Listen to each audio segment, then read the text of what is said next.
મિત્રો આપણને એક ચક્કર મળી ગયો હતો જુનાગઢનો, એટલે આપણે નીકળી ગયા હતા ગાડી લોડિંગ કરવા માટે જુનાગઢની. તો ફાઇનલી મિત્રો આપણે આવી ગયા છીએ કંપનીની અંદર. કંપનીવાળા પહેરાવી દીધી આપણે ટોપી. પછી મિત્રો કંપનીવાળા ટોપી પહેર્યા વગર આપણે ગાડી લોડિંગ ન કરવા દે. પછી ગાડી લોડિંગ કરીને મૂકી દીધી પાર્કિંગમાં. પછી મિત્રો આવી ગયા હતા આપણે હોટલે અને મળી ગયા હતા આપણે મિત્ર. પછી અહીંયાથી અમે નીકળી ગયા હતા મિત્રોને આપણને આવતી હતી નીંદર, એટલે અહીંયા આપણે રાતે સૂઈ ગયા હતા. તો અહીં નાસ્તો પાણી કરીને પાછા આપણે નીકળી ગયા આપણા લોકેશન ઉપર જવા માટે. તો ચડી ગયા હતા આપણે જુનાગઢ હાઈવે.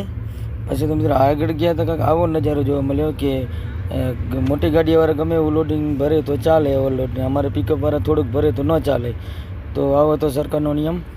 તો પછી તો ફાઇનલી આપણે જુનાગઢની અંદર એન્ટ્રી થઈ ગયા હતા અને ગેટ આ છે જુનાગઢનો મેઇન ગેટ. તો મેઇન ગેટની અંદર આપણે એન્ટ્રી થઈ ગયા હતા ને આવી ગયા હતા આપણે લોકેશને જ્યાં આપણે ગાડી અનલોડ કરવાની હતી. તો ફાઇનલી મિત્રો આપણે આ ગાડી અનલોડ કરીને પાછો માલ રિટર્ન ભરશું. જય માતાજી.